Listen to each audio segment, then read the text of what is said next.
Hi guys, this video is an analysis of Batman v Superman. And what you read in the title of the video is absolutely right. It is a masterpiece and also it has got some flaws. And I will discuss all those flaws in this video. But first of all, let us discuss why I am doing this now. The very first reason is that there are rumors that Warner Bros. Can release a Snyder cut of Justice League. And there have been hundreds of videos, hundreds and thousands of fans coming up to support Zack Snyder's vision. And I also want to be a part of this. And this is my way of saying that release the Snyder cut. The second reason is that I have read a lot of reviews about this movie, and most of them literally trashed it. Like they said that this is one of the worst movies ever, and I want to support it, and I completely disagree with them, and that's why this is my opposition to them. So I will start with discussing all the flaws about the movie. The other reason is that I have also encountered a lot of good reviews about the movie, but they missed one or two of the important points about Batman v Superman and what made it ultimately really an epic movie. Let's go straight to the most important point which people raise, and that is the Martha scene. I don't have a lot of things to defend it.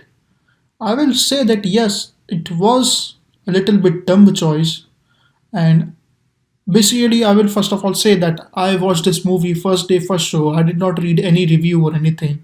And I also thought that at that point, that yes, this movie is going too far. This movie is literally becoming something else. It was it was really a dumb point to be raised, but I will still give it a benefit of doubt because of many reasons. The first important reason being that it is a superhero movie at the end of the day, and it will have a lot of flaws. Like in Avengers Endgame, there are countless flaws. And the other reason why I really can't say much about Martha's scene is that it is not as bad as you can really think about.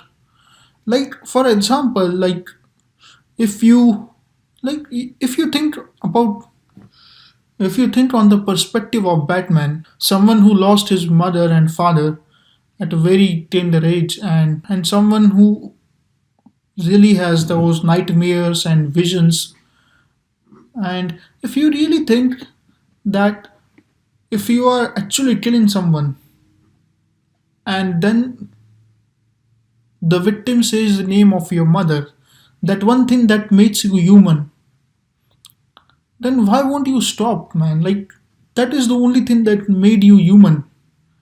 Otherwise, Batman has been murdering people since like 20 years or 15 years in the movie.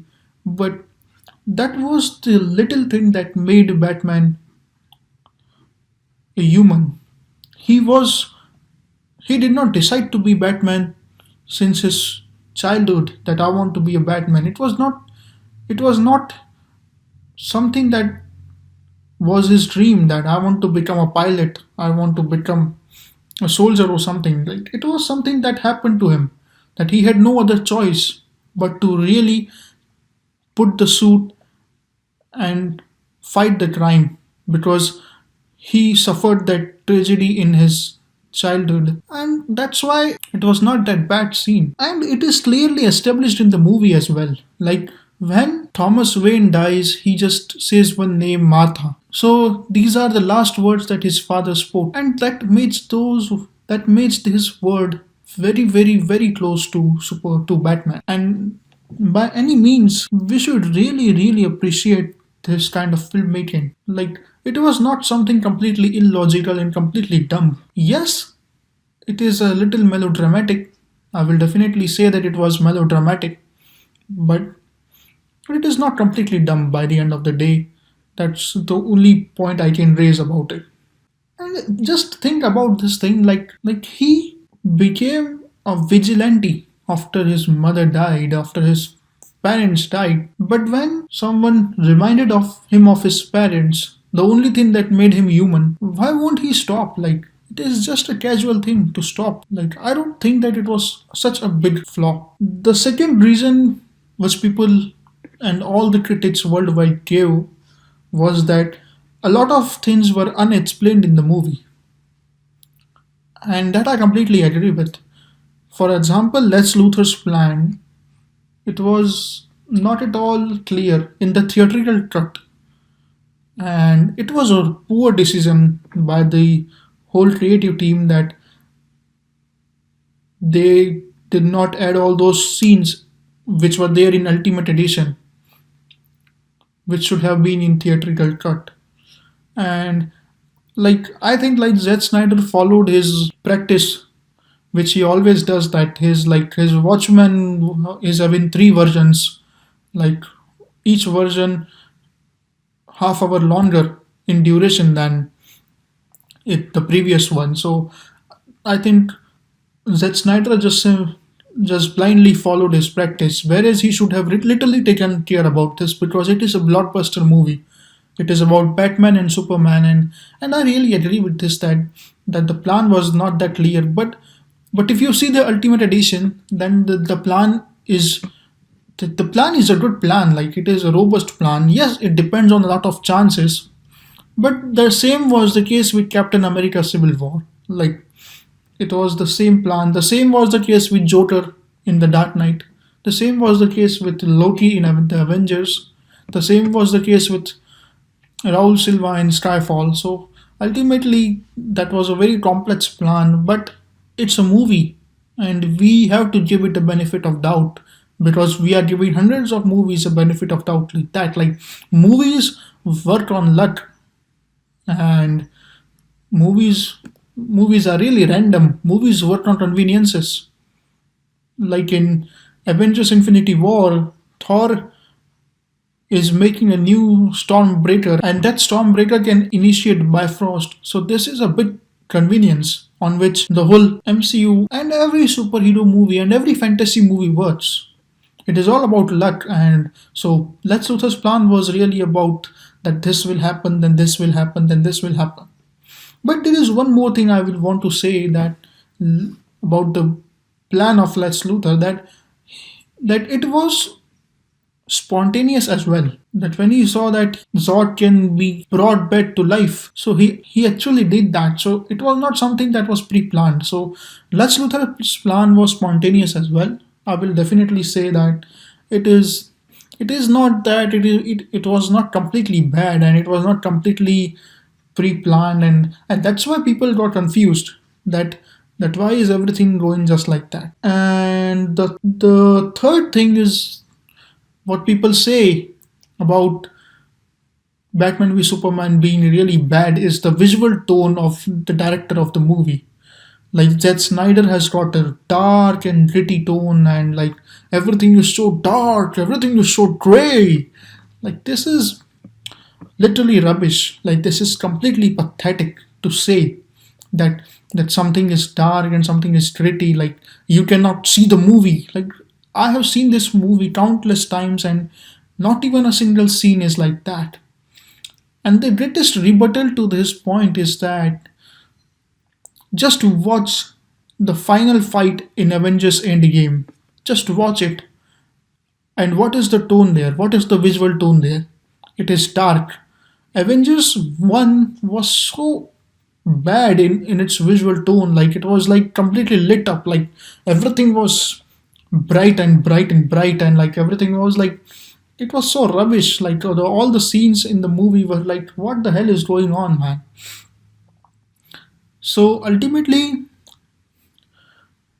Avengers 1, Avengers 2, Avengers Infinity War, like the biggest battle that happened in Wakanda, it was like so much bright, and it was not looking so that beautiful.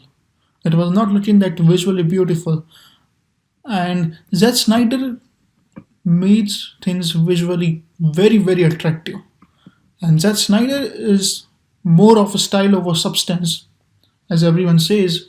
And yes, his movies are a visual delight. And when people say that the visual tone is not good, like I think that they don't understand what actually filmmaking is like. They don't understand film aesthetics or something like that. Like they don't understand that movies should look really, really beautiful. And the whole the whole Batman v Superman is really one of the best visual. The whole of the Batman v Superman is a real visual delight. Like by all means, like it is really, really, really amazing. Like it is. There is no way that I can describe the beauty about the movie. Like then another flaw about the movie is the acting of Jesse Eisenberg, and I completely agree that he was literally doing a lot of overacting. Like he was like I don't know like whom he was trying to follow or like whom did he say, but he was not looking real at all. And I will say that yes, it's a flaw. Have being a crazy genius billionaire entrepreneur is a different thing, but he was literally looking like someone who is literally crazy and insane. And yes, I will say that he was bad in the movie. Jesse Eisenberg did not act well in that whole movie. Like I don't know like who took this decision that he should look completely insane or something like he should have looked with more depth. So these were some of the flaws that people say that Batman v Superman that people point out when they say that Batman v Superman is so bad. And now we will discuss the things which make it one of the best movies undoubtedly. So the very first thing is the characterization of Batman and Superman. There have been hundreds of people who have said that this is the best live action Batman, and they are indeed true.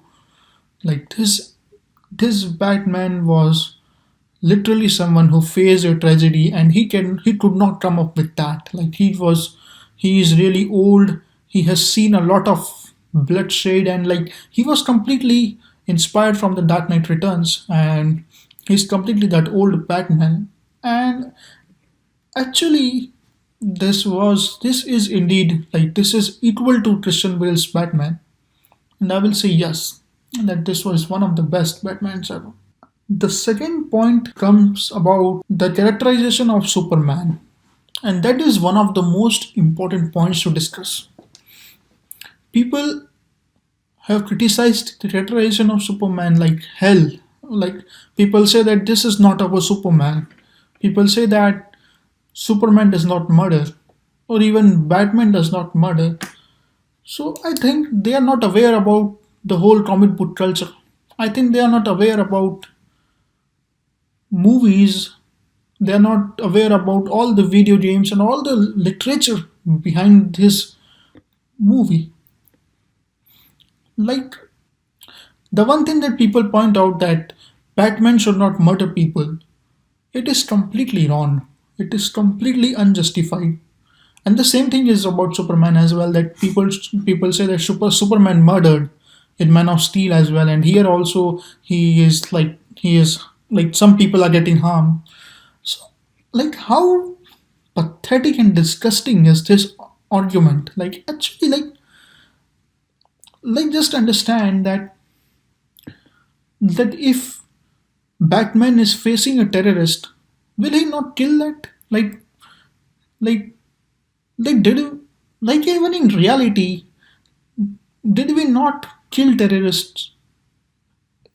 Like why won't we not? Why will we not kill someone who is bad, who is literally bad, who is literally